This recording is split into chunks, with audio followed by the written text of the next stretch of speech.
এমন প্রশ্নের জবাবে আমার মালিক জবাব দেয়, আল্লাহু লা ইলাহা ইল্লা হুয়াল হাইয়ুল কাইয়্যুম লা তাখুযুহু সিনাতুন ওয়ালা নাওম।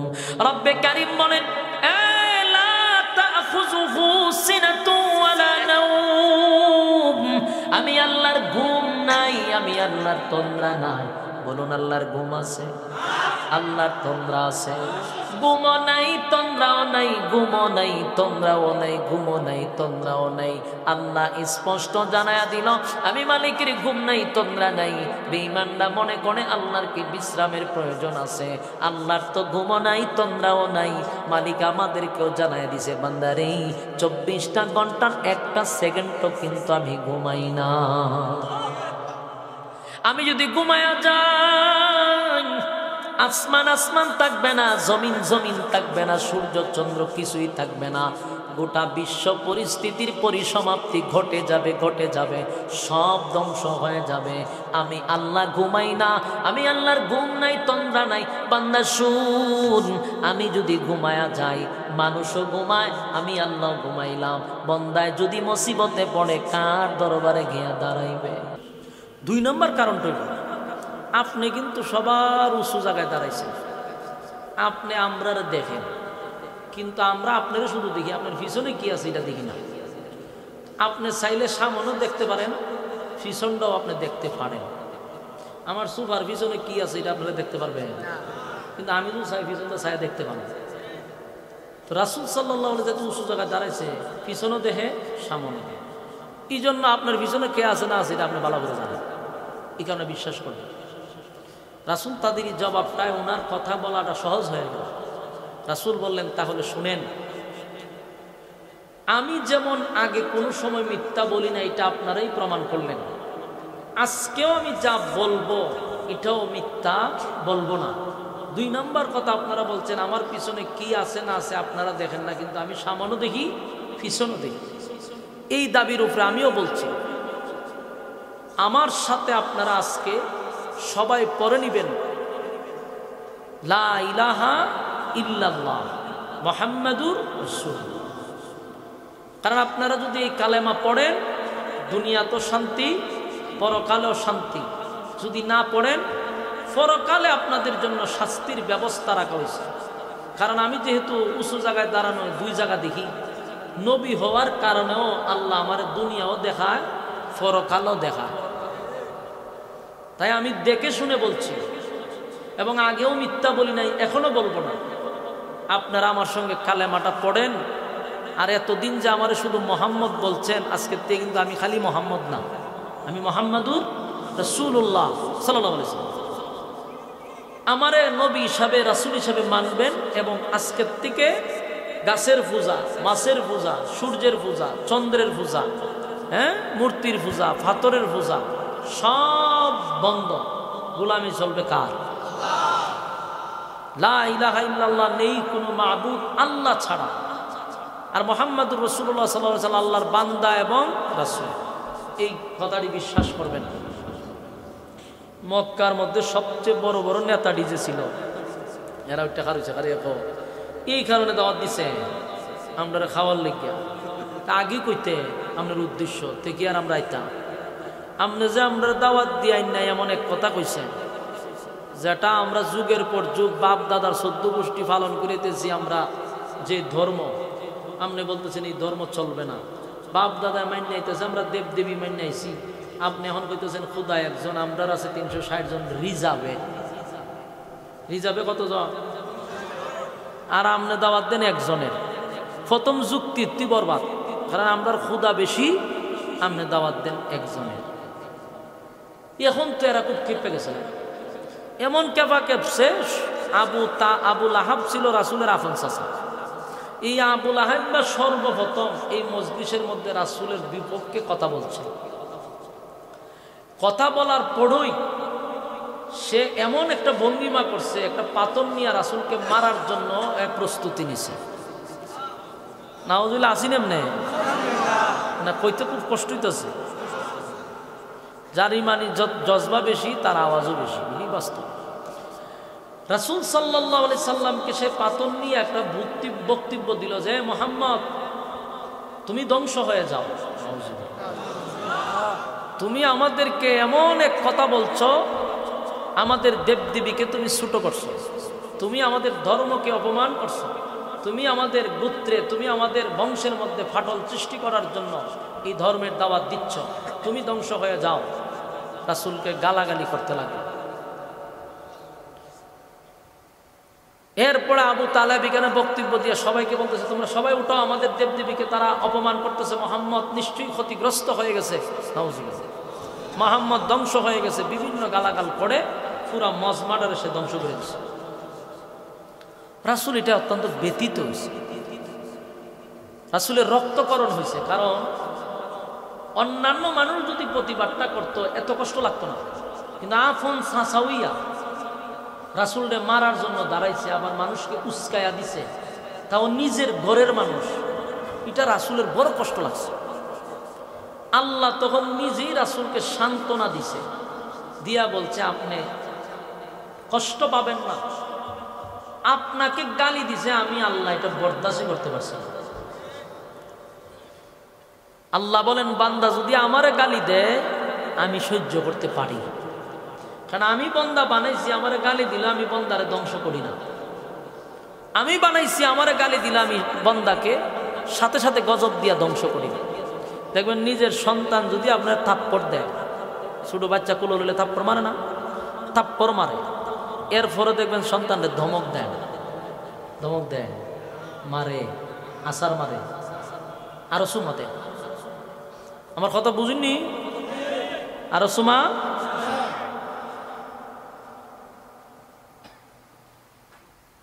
আচ্ছা তাহলে শুনুন, বাচ্চা তাফা দিল আদর করে, উল্টা সুমা মারে কেন? নিজের সন্তান থাপ্পড় দিল দুঃখ পাওয়া যায়, তারপর দুঃখ পাইল আর মহব্বত করে।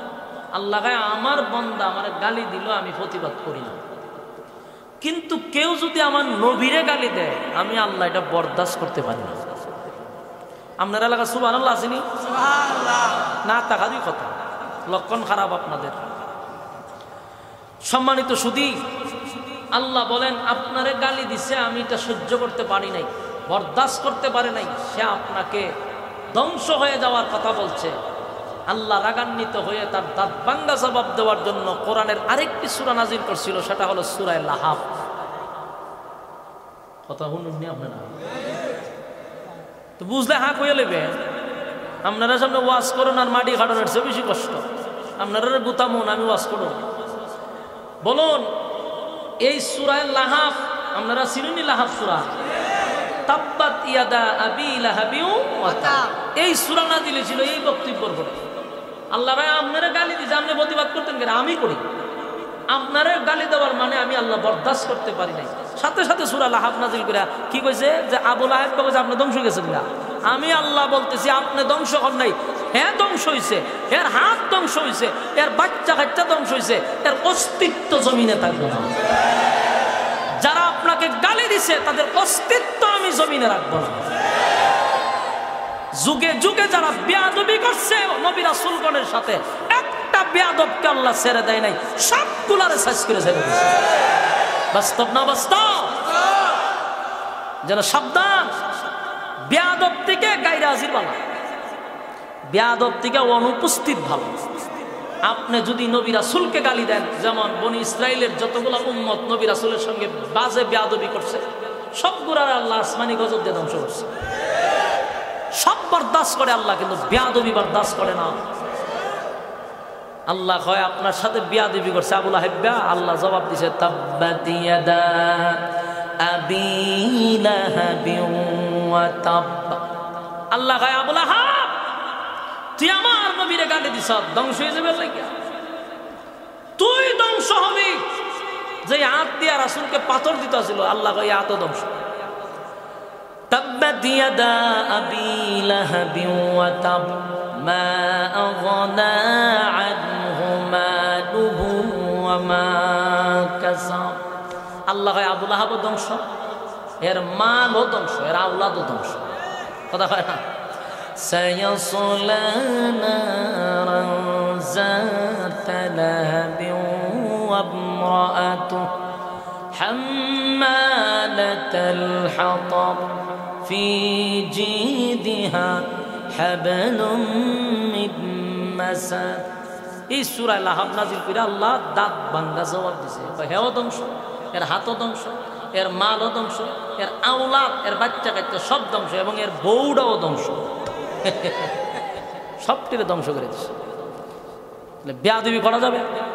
কথা কই না দি, বেয়াদবি আল্লাহ পছন্দ করে।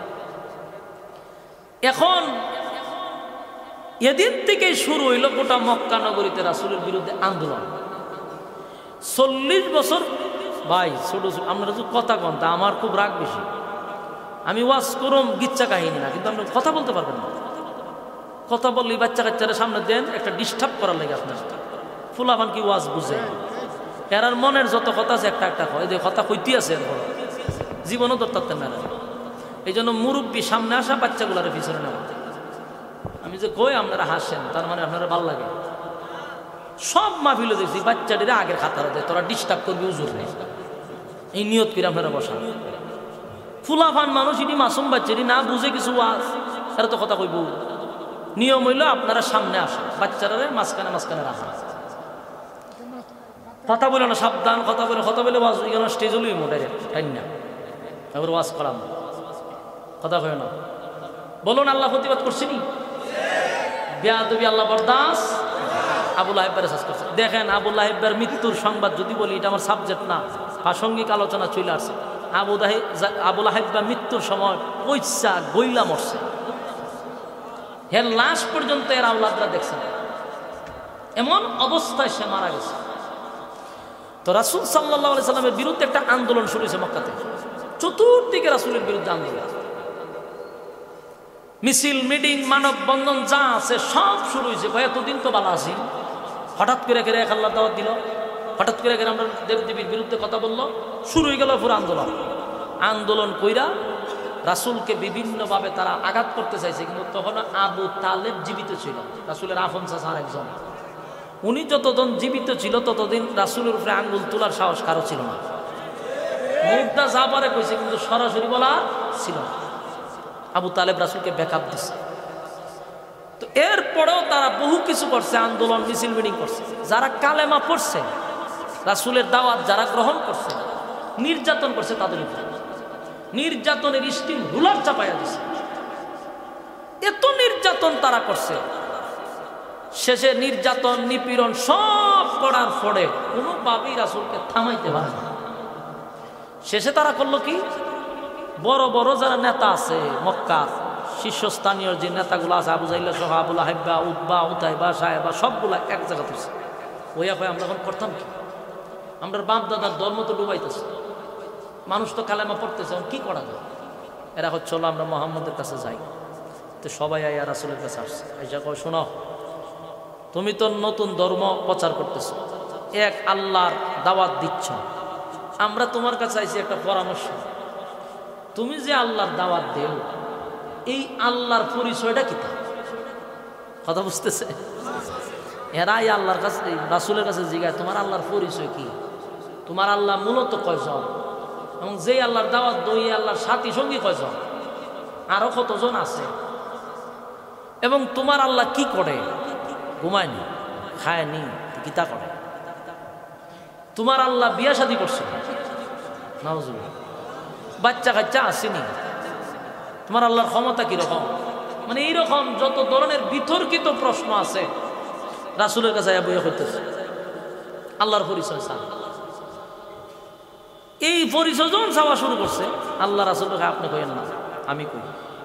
আপনি বলার দরকার নাই, তারা আপনার কাছে আমার পরিচয় চাইছে, আমি তাদেরকে পরিচয় দিচ্ছি। ওই তাদের এই প্রশ্নের কারণে আল্লাহর পরিচয় যে তারা চাইছে, এই কারণে আল্লাহ তখন এই প্রেক্ষাপটকে কেন্দ্র কইরা আমার তেলাওয়াতকৃত সূরা ইখলাস তখন নাজিল করে। এই জায়গাত নাজিল হইছে। এরা যখন প্রশ্ন করছে আপনার আল্লাহর পরিচয় কি, তখন আল্লাহ আমি কইতেছি সূরা ইখলাস নাজিল কইরা পরিচয় তুলে ধরছে। এই হলো নাজিলের কারণ। বলুন এই হলো, এই এতক্ষণ কি কয় ভাগের আলোচনা করছি? এক ভাগ। 3 ভাগ করছি, এর মধ্যে এক ভাগ হলো নাজিল হওয়ার কারণ। এই প্রেক্ষাপটকে কেন্দ্র করে সূরা ইখলাস নাজিল হয়েছে। নাজিল হওয়ার তো হয়ে গেছে, এখন আসুন দ্বিতীয় ভাগ, এটার তর্জমাটা আমরা করি যে আল্লাহ নাজিল করে কি কইছে, শোনা দরকার আছে না? নাজিল করে আল্লাহ কি বলল এই ইখলাসের মধ্যে, এখন আমরা এই প্রসঙ্গে আলোচনা করি। আল্লাহ তখন নাজিল করে বলেন, কুল হুয়াল্লাহু আহাদ আল্লাহুস সামাদ লাম ইয়ালিদ ওয়া লাম ইউলাদ ওয়া লাম ইয়াকুল লাহু কুফুয়ান আহাদ। সূরা ইখলাস নাযিল হয়েছে। সর্বপ্রথম আল্লাহ বলেন, কুল হুয়াল্লাহু আহাদ, নবী আপনি বলুন তাদেরকে, যারা আপনার কাছে আমার পরিচয় চায় তাদেরকে বলুন, কুল হুয়াল্লাহু আহাদ, আমি আল্লাহ একক। আল্লাহ কয়জন? আমি আল্লাহ একক, অদ্বিতীয়। আমি আল্লাহর কোনো সাথী নাই, সঙ্গী নাই, ইলাহ নাই। আমি আল্লাহ এক, অদ্বিতীয়, আমার কোনো ইলাহ নাই। কারণ তারা জিগায় আপনার আল্লাহ কয়জন, তাদের মানে হলো তাদের খোদা তো সংখ্যায় বেশি। তাদের সংখ্যা, তাদের খোদার কোনো অভাব নাই। গাছ খোদা, মাছ খোদা, পাথর খোদা, বট গাছ খোদা, সূর্য খোদা, চন্দ্র খোদা। তাহলে এত খোদায় তারা বিশ্বাসী, তারা এক খোদা এটা মেনে নিতে পারে না। তাই জিগায় আপনার আল্লাহ কয়জন বলুন, উচ্চ সুরে সবাই দিল খুলে বলুন আমাদের আল্লাহ কয়জন। লা ইলাহা ইল্লাল্লাহ, লা ইলাহা ইল্লাল্লাহ, নেই কোনো মাবুদ আল্লাহ ছাড়া, নেই কোনো মাবুদ আল্লাহ ছাড়া। খোদার পর দুই খোদা আর তিন খোদা, মোরা কিছু মানি না। বলো লা ইলাহা ইল্লাল্লাহ, লা ইলাহা ইল্লাল্লাহ, লা ইলাহা। হাসবি রাব্বি জাল্লাল্লাহ, মা ফি কলবি গায়রুল্লাহ। হাসবি রাব্বি জাল্লাল্লাহ, মা ফি কলবি গায়রুল্লাহ। শুধু মাবুদ তুমি এক আল্লাহ, বলো লা ইলাহা ইল্লাল্লাহ, লা ইলাহা। নেই কোনো মাবুদ আল্লাহ ছাড়া, নেই কোনো মাবুদ। এক খোদার পর দুই খোদা আর তিন খোদা, মোরা কিছু মানি না। বলো লা ইলাহা ইল্লাল্লাহ, লা ইলাহা ইল্লাল্লাহ। সুবহানাল্লাহ, আলহামদুলিল্লাহ, লা ইলাহা ইল্লাল্লাহ, লা ইলাহা, লা ইলাহা ইল্লাল্লাহু মুহাম্মাদুর রাসূলুল্লাহ সাল্লাল্লাহু আলাইহি ওয়াসাল্লাম। এক খোদার পরে কোনো দ্বিতীয় খোদা নাই, এটা আমাদের ঈমান, এটা আমাদের ইয়াকিন। আমাদের মালিক একজন, আমাদের পালনেওয়ালা একজন। যা কিছু হয় সব মালিকের পক্ষ থেকে হয়, যা হইতেছে যা হবে কার পক্ষ থেকে? আমাদের ইয়াকিন হলো মালিক উনি একক, দ্বিতীয়, ওনার কোনো সাথী নাই, সঙ্গী নাই, ওনার কোনো সাহায্যকারী নাই। উনি সমস্ত ক্ষমতার মালিক, যিনি আসমান পরিচালনা করেন, যিনি জমিন পরিচালনা করেন, যিনি কুল কায়নাত পরিচালনা করেন। আমার মালিক স্পষ্ট তার পরিষ্কার ঘোষণা দিয়া বললেন, আমি আল্লাহ একক, আমার কোনো সাথী নাই, আমার কোনো সঙ্গী নাই। যুবক ভাইরা, আল্লাহ রাব্বুল আলামিন স্পষ্ট জানায়া দিলেন, কুল হুয়াল্লাহু আহাদ, নবী আমি একক, অদ্বিতীয়, আমার কোনো সাথী নাই, আমার কোনো সঙ্গী নাই। বেঈমান গরিব আপনাকে প্রশ্ন করে, আমি আল্লাহ কয়জন? কারণ তাদের ক্ষুধার কোনো অভাব নাই, ক্ষুধার কোনো অভাব নাই। নিজের হাতে তারা ক্ষুধা বানায়, নিজের হাতে পাথর দিয়া ক্ষুধা বানায়, মাটি দিয়া ক্ষুধা বানায়। ক্ষুধা বানাইয়া পিছন দিকে লাঠি একটা ঢুকাইয়া ক্ষুধারে দাঁড় করাইয়া রাখে। যেই ক্ষুধার নিজেরই কোনো সম্বল নাই, সেই ক্ষুধার কাছে গিয়া প্রার্থনা করে, খোদার কাছে তারা চায়। তাই আমার কাছে আপনার কাছে চায়, আমি আল্লাহর পরিচয় দেওয়ার জন্য স্পষ্ট ঘোষণা করে দেন, আমি আল্লাহ একক অদ্বিতীয়, আমি আল্লাহর কোনো সাথী নাই, সঙ্গী নাই, আমি আল্লাহ একাই একশো। ঠিক নেই? আমি আল্লাহ সব একাই পরিচালনা করি। আল্লাহুস সামাদ, আমি অমুকাফিকি, আমি কারো উপরে ডিপেন্ড করি না, কারো উপরে আমি নির্ভর হই না। পৃথিবীর যত কিছু আছে সব নির্ভর করে কার উপরে? আল্লাহ। আমরা সবাই নির্ভর করি আল্লাহর উপরে, কিন্তু আল্লাহ বলেন আমি অমুকাফিকি, আমি কারো উপর নির্ভর করি না। যুবক ভাইয়েরা, আল্লাহ কারো উপর নির্ভর করে না, বরং আমরা মানুষ সহ সমস্ত সৃষ্টি জগৎ আল্লাহর উপরে আমরা নির্ভর। আল্লাহ ছাড়া আমাদের চলা সম্ভব না, আল্লাহ ছাড়া আমাদের মুখে পানি যাওয়া সম্ভব না, বাতাস ভিতরে প্রবেশ করার কোনো সিস্টেম নাই। সর্বক্ষেত্রে আমরা আল্লাহর উপরে ডিপেন্ড করি। আল্লাহ বলেন আল্লাহুস সামাদ, নবী আপনি বলুন আমি আল্লাহ কারো উপরে ডিপেন্ড করি না, কারো উপর নির্ভর করি না, জানায়া দেন। এরপর আল্লাহ বলে তারা আপনার কাছে প্রশ্ন করে গো নবী, তারা আপনার কাছে প্রশ্ন করে আমি আল্লাহর বিয়া শাদী আছি, আমি আল্লাহ বাচ্চা জন্ম দিছি কিনা, আমার কোনো ছেলে মেয়ে আসেনি। কারণ বনি ইসরাইলের উম্মতেরা, তারপরে ঈসা নবীর উম্মতেরা ঈসা নবীরে আল্লাহর পুত্র হিসাবে তারা জানে, কথা হয় না? তারা মনে করে ঈসা নবী আল্লাহর সন্তান, নাউজুবিল্লাহ। মরিয়ম আল্লাহর স্ত্রী মনে করে, নাউজুবিল্লাহ। এই ইহুদির বাচ্চাগুলি তারা মনে করে ঈসা নবী হলো আল্লাহর পুত্র, এটা তারার বিশ্বাস। কিন্তু আমাদের জবাব হলো লাম ইয়ালিদ ওয়া লাম ইউলাদ। আল্লাহ বলেন আমি আল্লাহ কারো কাছ থেকে জন্ম নেই নাই, আমি আল্লাহ কাউকে জন্ম দিই না। কথা কন, আমি আল্লাহ কারো কাছ থেকে জন্ম নেই নাই, আমি আল্লাহ কারো কাছ থেকে জন্ম নেই নাই, আমি আল্লাহ কাউকে জন্ম দেই নাই। আল্লাহ বলেন কুল হুয়াল্লাহু আহাদ, আল্লাহ কয়জন? একক। আল্লাহুস সামাদ, আল্লাহ বলেন আমি কারো উপর মুখাপেক্ষী না। লাম ইয়ালিদ ওয়া লাম ইউলাদ, আমি আল্লাহ কারো কাছ থেকে জন্ম নেই নাই, কাউকে জন্ম দেই নাই।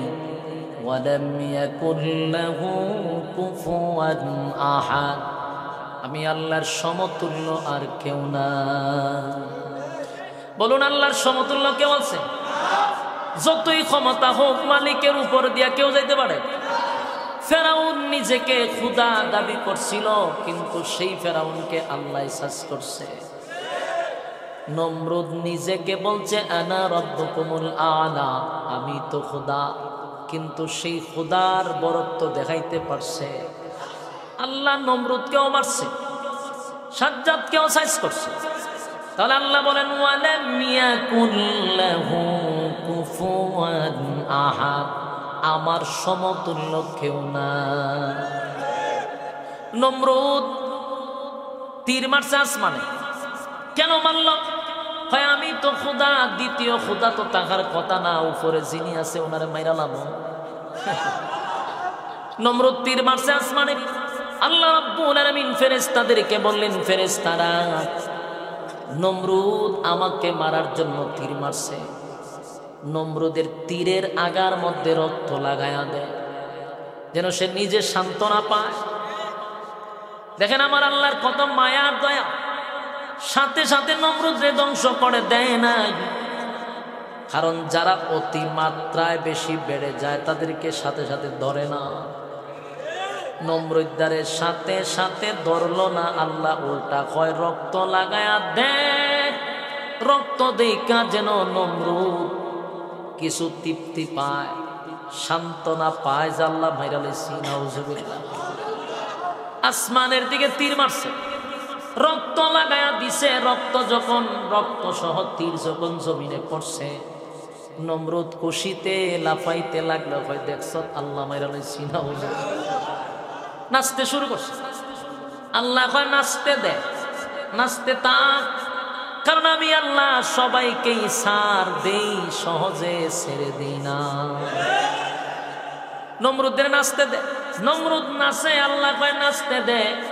কিন্তু সেই নমরুদ যখন সীমা লঙ্ঘন করছে, আল্লাহ ধরছে নি, জনমের দরা নমরুদরে ধরছে। তাই রব্বে কারীম বলেন, আমার উপরে ক্ষমতা কারো নাই গো। আসমান জমিন সূর্য চন্দ্র গ্রহ নক্ষত্র পাহাড় পর্বত সাগর আর নদী নালা খাল বিল কীট পতঙ্গ সব কিছু চলে কার ইশারায়? বলুন কার ইশারায় চলে? গাছের একটা পাতাও যদি লড়ে কার ইশারায়? আল্লাহ রাব্বুল আলামিন বলেন, বান্দা শুন, ওয়ালাম ইয়াকুল লাহু কুফুয়ান আহাদ, আমার সমতুল্য কেউ নাই, কেউ নাই, কেউ নাই। তাহলে বেঈমানরা রাসূলের কাছে প্রশ্ন করলো, আপনার মালিক কয়জন? আল্লাহ কয় একজন। কয় আপনার আল্লাহ কি করে? আল্লাহ কয় আমি কারো উপরে মুনাফিক না। আপনার আল্লাহ বিয়া শাদী করছিনি, বাচ্চা কাচ্চা আসেনি? আল্লাহ বলেন, লাম ইয়ালিদ ওয়া লাম ইউলাদ, আমি আল্লাহ কারো কাছ থেকে জন্ম নেই নাই, কাউকে আমি জন্ম দেও নাই।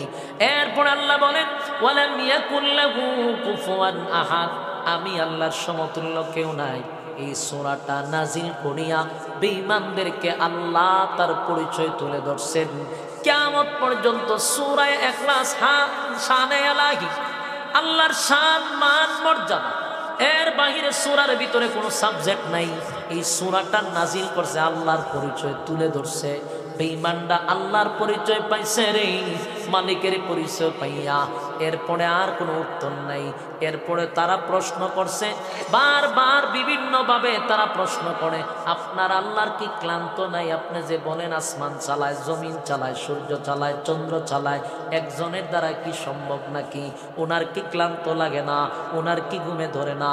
উনি কি বিশ্রাম নেয় না? এমন প্রশ্নের জবাবে আমার মালিক জবাব দেয়, আল্লাহু লা ইলাহা ইল্লা হুয়াল হাইয়ুল কাইয়্যুম লা তাখুযুহু সিনাতুন ওয়া লা নাওম। রব্বে কারীম বলেন, লা তাখুযুহু সিনাতুন ওয়া লা নাওম, আমি আল্লাহর ঘুম নাই, আমি আল্লাহর তন্দ্রা নাই। বলুন আল্লাহর ঘুম আছে? আল্লাহর তন্দ্রা আছে? ঘুমও নাই, তন্দ্রাও নাই, ঘুমও নাই, তন্দ্রাও নাই, ঘুমও নাই, তন্দ্রাও নাই। আল্লাহ স্পষ্ট জানায়া দিল, আমি মালিকের ঘুম নাই, তন্দ্রা নাই। বেঈমানরা মনে করে আল্লাহর কি বিশ্রামের প্রয়োজন আছে? আল্লাহর তো ঘুমও নাই, তন্দ্রাও নাই।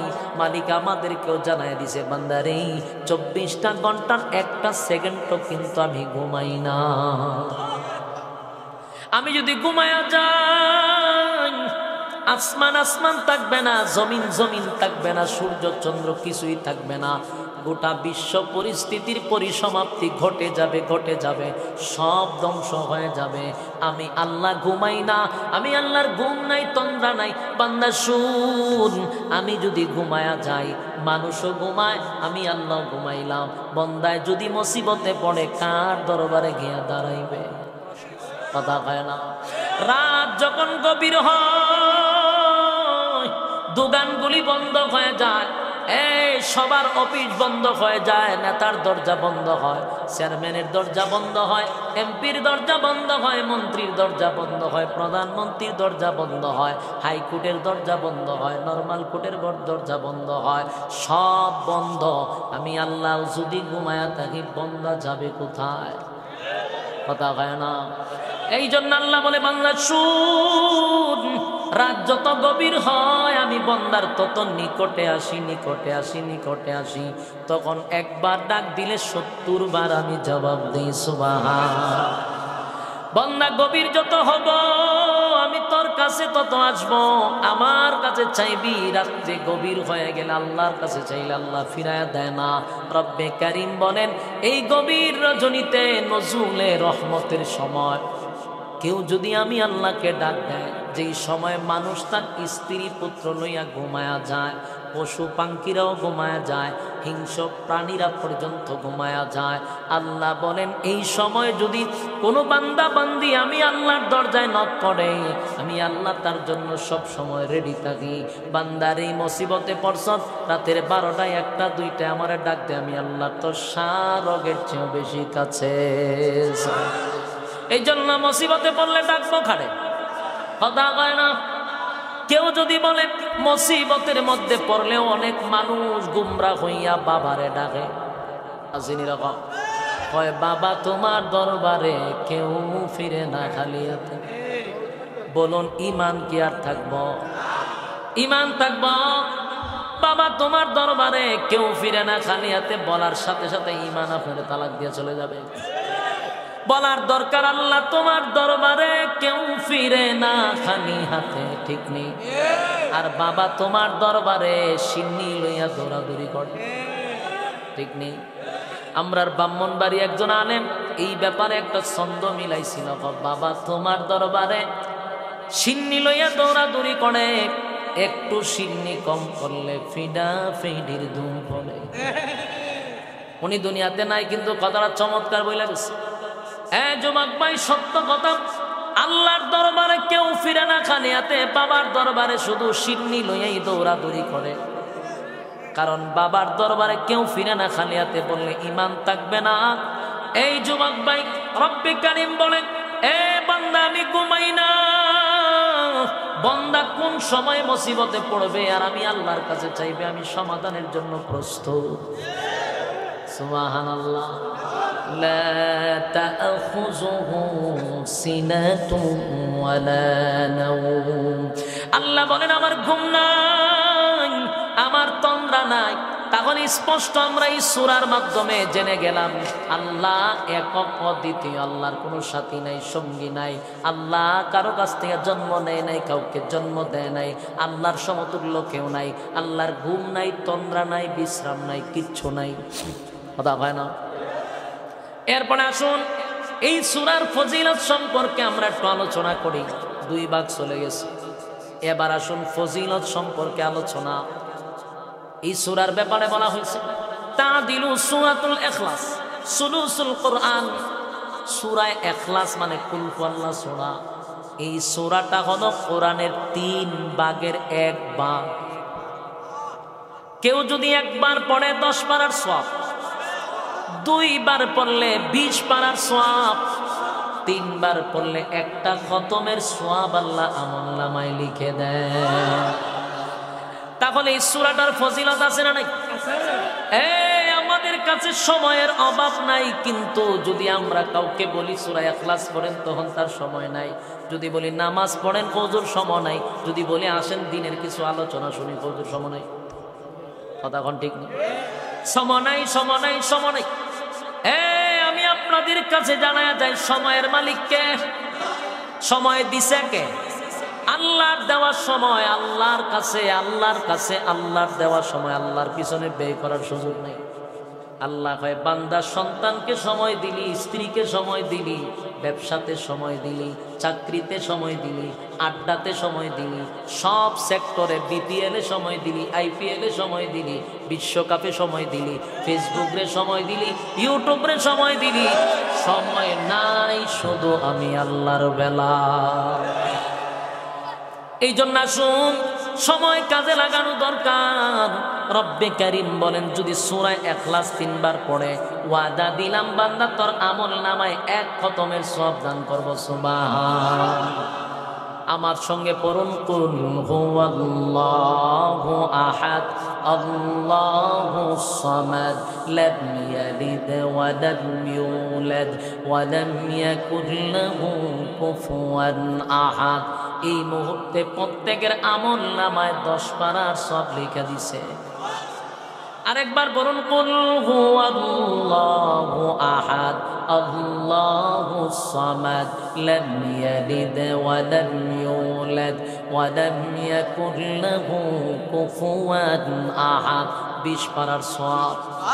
কুল হুয়াল্লাহু আহাদ আল্লাহুস সামাদ লাম ইয়ালিদ ওয়া লাম ইউলাদ ওয়া লাম ইয়াকুল লাহু কুফুয়ান আহাদ। এই মুহূর্তে আমার সঙ্গে যারা পড়ছেন গো, প্রত্যেকের আমল নামায় আমার মালিক এই মুহূর্তে এক খতমের সওয়াব প্রত্যেকের আমল নামায় আল্লাহ ঢুকায়া দিছে। বলুন আসার কারণে লাভ হইল না লস হইল? এইভাবে যে এক খতমের সওয়াব লইয়া সবাই বাড়িতে গেল, আমি মনে করি মাহফিল কমিটি সাকসেস, শ্রোতারা সাকসেস, বক্তাও সাকসেস। কারণ সচরাচর মাহফিল থেকে এক খতমের সওয়াব লইয়া কেউ বাড়িতে যেতে পারে না। এই জন্য আমি মনে করি আজকের মাহফিলটা বরকতপূর্ণ মাহফিল, কবরবাসীর রোহের মাগফিরাতে মাহফিল। এই কবরবাসীরা এই ইসালের সওয়াব তারা পাবে। সুবহানাল্লাহ। যুবক ভাইরা আমার, তাহলে এবার আসুন, রব্বে কারীম বলেন বান্দা শুন, এই মুহূর্তে আমি তোদের আমল নামায় এক খতমের সওয়াব দান করলাম, এক খতমের সওয়াব দান করে দিলাম বান্দারে। তাহলে আমরা যদি প্রতিদিন 3বার পড়ি, একেবারে নিম্নে কয়বার? 3বার বললে এক খতম, 3বার বললে এক খতমের সওয়াব। আর কেউ যদি 10 বার পড়ি, তাহলে আল্লাহর নবী বলেন জান্নাতে একটা বাড়ি বানায়া দিবে। আফসোস লাগে, জান্নাতে বাড়ি দিবে অনেকের ভিতরে, আমাদের ভিতরে কোনো এরকম কোনো জজবা নাই, আমাদের আগ্রহ নাই। কিন্তু প্রধানমন্ত্রী শেখ হাসিনা যদি বলতো তোমরা প্রতিদিন আমার বাবার নাম নিবা, জয় বাংলা, জয় বঙ্গবন্ধু যদি 1000 বার পড়ো, গুলশানে একটা বাড়ি বানায়া দিব, জনগণ এমন পাগল হইতো 1 লক্ষ বার পড়তো। কারণ দুনিয়াটা হলো মানুষের কাছে নগদ, পরকালেরটা বাকি, পরকালেরটা বাকি, দুনিয়াটা নগদ। সবাই পড়তো, আমিও পড়তাম, তখন ঠিক নেই। খালি আপনারা দোষ না, আমিও পড়তাম, সিদ্ধান্ত আমার তো একটা বাড়ি দরকার, আমিও পড়তাম জয় বাংলা, জয় বঙ্গবন্ধু 1000 বার করে 1 লক্ষ বার পড়লো, যদি বাড়ি পাওয়া যায় পড়তাম, ঠিক নেই?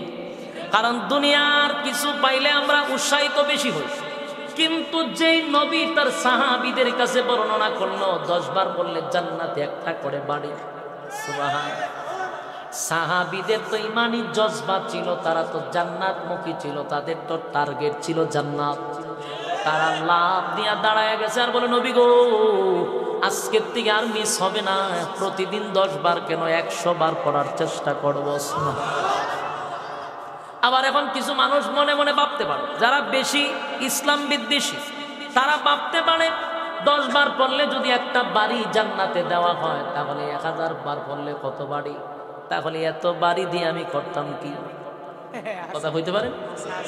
কিছু মানুষ আছে দেখবেন আর টিটকারি করে, আরে বাপরে বাপ, 10 বার পড়লে একটা বাড়িতে, মাঝে 1 লক্ষ বার পড়লে বাড়ির দেওয়া থেকে এত বাড়িতে কি করতাম? আমি মনে করি আপনার যদি 100,000 কোটিও বাড়ি হয়, আমি আপনারা যুক্তি দেই, এই নাস্তিকগুলা তো আমাদের সঙ্গে বসে না, একা একা মাঠে গোল দেয়, আমাদের সাথে বসে না, বসলে যুক্তি আমাদেরও আছে। আমার প্রশ্ন হলো, তোমার এত বাড়ি হয় হুজুর, এত আমল দেন, এত বাড়ি করুন কি? আমার প্রশ্ন হইল, দুনিয়াতে তুমি কয় বছর বাঁচো? বলুন, কয় বছর মানুষ বাঁচে? সর্বোচ্চ গেলে যদি যায় 60-70, এর উপরে অনার নাই। আমার বাপ দাদারা বাচ্চা 100 বছর, কিন্তু এখনকার জেনারেশন 60-এর উপরে যাবে। আবার আমাদের বাপ থেকে বয়স যাদের আছে এরা 60-70-এ যাইতে পারে। কারণ যত গুনাহ বেশি, হায়াত তত কম। গুনাহ কম, হায়াত বেশি, গুনাহ বেশি, হায়াত কম। আমরার জমানায় গুনাহ বেশি, আমরা হায়াত কম। তো এখন প্রশ্ন হইল, আপনার যদি 60 বছরই হয়, বলুন তো দেখি 60 বছর যে ব্যক্তিরা হায়াত পায়, এই 60 বছর ভাইয়া তার বাড়ি ঢাকাতে 5টা থাকে, আমেরিকায় থাকে, কানাডায় থাকে, বিভিন্ন দেশে তার বাড়ি দরকার। আমরা যদি মাতিন না হয়, নিটো গুতা দিয়ে ফোন লাগে। বাংলাদেশে এমনও লোক আছে যার বাংলাদেশে আছে 10-12টা বাড়ি, কানাডায় আছে 10-12টা বাড়ি, আমেরিকাতে আছে 10-12টা বাড়ি। আমার প্রশ্ন হলো, তুই তো বাঁচবে মাত্র 60 বছর, তুই এত বাড়ি দেখি তা করতে কথা কই না দি? যদি কোনো নাস্তিক প্রশ্ন করে জিগাইবেন তোর বাড়ি ঘটা কর, তে বাড়ি না হয় বাচ্চাটা করবো, কিন্তু আপনার এটার তদন্ত নিবেন, দেখবেন এর বাংলাদেশ আছে বাচ্চাটা, ইন্ডিয়াতে আছে কয়টা, কানাডায় আছে, আমেরিকা আছে, বিভিন্ন জায়গায় বাড়ি বানায় রাখছে। তখন তারা যদি প্রশ্ন করি তোর হায়াত হইল 60, তোর দেশে এত বাড়ি দরকার কি? তোর যদি 60 বছরে 10টা 15টা বাড়ি লাগে, আর জান্নাতে তো হায়াতের শুরু আছে, এটা শেষ হই নাই। সুবহানাল্লাহ বলবেন। মাত্র 60 বছর এত বাড়ি দরকার, আর জান্নাতে হায়াতের শুরু আছে, এটার কোনো শেষ নাই। তাহলে আপনার কত বাড়ি দরকার? কথা হয় না, এখানে তো হায়াত শেষ হবে না, এখানে আপনার বয়সও শেষ হবে না। যাদের বয়স হবে 32, এই বয়স কোনোদিন 33 হবে না। টাটকা যুবক থাকবেন, বয়স কমবেও না বাড়বেও না। সুবহান। এই জন্য বাড়ি দরকার, বাড়ি দরকার। এরপর আসে দুনিয়াতে মানুষের 20টা বাড়ি হইলো, বউ খটা থাকে। আচ্ছা ধরেন না 60টাও সর্বোচ্চ হইলাম, যারা বেশি টাকা পয়সা আছে বাড়ি বেশি, তবে বিয়ে 60টা করতে হবে, সর্বোচ্চ না গেলে 60টা বিয়ে করলো। কিন্তু বাড়ি লাগে তার বউয়ের নামে একটা, শালার নামে একটা, শালির নামে একটা, কারণ টেকা আছে, অসুবিধা টেকা তো এবার জায়গা নাই, ব্যাংকে নিয়ে জমা রাখা হয়, তাও বাংলাদেশের ব্যাংক না, বিভিন্ন ব্যাংকে। তাহলে এত টাকা দিয়ে শালিরও দেয়, দুলাভাইরও দেয়, সবাইরে দেয়, কিন্তু বউ খটা সর্বোচ্চ। আর আল্লাহ হয় জান্নাতে সর্বনিম্ন বউ হলো 72টা। এখন আপনি আমার কন, বউ যদি 72টা হয়, সাইর বউ লাগে যদি এত বাড়ি লাগে, 72 জনের বউ লাগে হঠাৎ বাড়ি, হিসাব আমার সাথে মিলে আছে।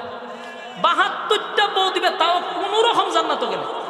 আর স্পেশাল ভিআইপি জান্নাতীদের জন্য বউয়ের কোনো সীমা নাই। তাহলে বাড়ির দরকার আছে না? এর লিগে এই কথা কয় না যে এত বাড়িতে কি করতাম, বলে এত বাড়ি গীতা আমার হায়াত তো এটা কোনো শেষ নাই। এই জন্য আল্লাহ নবী বলেন 10 বার পড়লে একটা বাড়ি। সুবহানাল্লাহ। আমরা নিয়ত করব প্রতিদিন কমপক্ষে 3 বার, উপরে 10 বার, এর বেশি যদি পড়েন 100 বার। 100 বার পড়লে আল্লাহ নবী বলেন মহব্বতের সহিত যদি কেউ 100 বার পড়ে, জান্নাত তার জন্য ওয়াজিব হয়ে যায়। সুবহান। তাহলে বলুন এই ইবাদতের দরকার আছে না? 2 নাম্বার কথা হলো, কেউ যদি সূরা ইখলাস দুনিয়াতে পড়তেই থাকে, কুল আল্লাহ সূরা যদি পড়তেই থাকে অবসর টাইমে কেউ যদি পড়ে, আল্লাহর নবী বলেন দুনিয়াতে তার সম্মান আর মর্যাদা বেড়ে যায়। আল্লাহর নবীর একজন সাহাবী মুআবিয়া ইবনে মুআবিয়া দুনিয়া থেকে বিদায় হয়ে গেল। নবী যুদ্ধের ময়দানে গেছে, যুদ্ধের জন্য প্রস্তুতি নিচ্ছিল। জিবরাইল নবীর কাছে এসে বলে, নবী গো আপনার একজন সাহাবী ইন্তেকাল করছে। নবী কয় কোথায় রে? মদিনায়। কয় নবী গো আপনার জানাজায় শরীক হতে হবে। আল্লাহর নবী বলেন আমি কই? মুআবিয়া কই 100 কিলোমিটার দূরত্ব, কেমনে রে আমি জানাজায় শরীক হব? এখনকার যুগে তো গাড়ি ছিল না, 100 কিলোমিটার যাইতে সময় লাগতো প্রায় 2 দিন অথবা 1 দিন। তা আমি জানাজা পড়বো কেন? আল্লাহর নবী বলেন মুআবিয়া ইবনে মুআবিয়া 100 কিলোমিটার দূরে আমি কেমনে জানাজা পড়াবো? জিবরাইল কয় নবী গো জানাজার জন্য আপনি প্রস্তুতি নেন। আল্লাহর হাবিব যুদ্ধের ময়দানে জানাজার জন্য প্রস্তুতি নিল। যেই মাত্র জানাজার জন্য দাঁড়াবে, নবী তাকায়া দেখে মুআবিয়া ইবনে মুআবিয়ার লাশ নবীর সামনে হাজির। আল্লাহর পয়গম্বর জানাজা পড়াইলেন, জানাজা শেষ।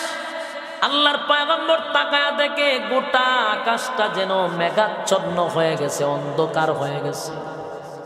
নবীজি চিৎকার দিয়া বলেন জিবরাইল, ঘটনা বুঝলাম না। জানাজার আগেও রুদ্র ছিল, রুদ্রের পাওয়ার ছিল, এত অন্ধকার ছিল না। জানাজা শেষ, এত অন্ধকার, আকাশটা মেঘাচ্ছন্ন কেন হয়ে গেল রে? আমি বুঝলাম না, সাথে সাথে আকাশটা কেন মেঘাচ্ছন্ন হয়ে গেল? জিবরাইল বলে নবী গো আকাশ মেঘাচ্ছন্ন হয় না, আকাশ মেঘাচ্ছন্ন হয় নাই গো নবী। আপনার মুআবিয়া ইবনে মুআবিয়ার জানাজার মধ্যে এই পরিমাণ ফেরেশতা আসছে, এই পরিমাণ ফেরেশতা আসছে। ফেরেশতাদের কারণে সূর্যের আলো দেখা যায় না। একটা জবান বন্ধ রাখবেন না, আল্লাহু আকবার। আরো জোরে করে আল্লাহু আকবার। ইমানের আওয়াজ দিয়ে করে আল্লাহু আকবার। এত সম্মান, এত মর্যাদা, এত সম্মান আর এত মর্যাদা কেমনে বাড়লো? আল্লাহর নবী তার আত্মীয় স্বজন, তার কাছের মানুষের কাছে গিয়ে জিজ্ঞাসা করলো, আমি জানতে চাই রে আমার মুআবিয়া ইবনে মুআবিয়ার এত সম্মান আর এত মর্যাদা কেমনে বাড়লো? কি এমন আমল করত? তার লোকের মানুষ বলল, তার ঘরের মানুষ বলল, আমল তো উল্লেখযোগ্য কিছু দেখলাম না, তবে যখন সময় পাইত তখনই সূরা ইখলাস পড়ত। সূরা ইখলাস পড়ার কারণে ইজ্জত আর সম্মান আল্লাহ বাড়ায়া দিছে, ইজ্জত আর সম্মান বাড়ায়া দিছে। তাই সূরা ইখলাস যখন আমরা বাজারে যাব, রাস্তাঘাটে অনর্থক কারণে কথাবার্তা না বলে মনে মনে সূরা ইখলাস পড়তে থাকবো।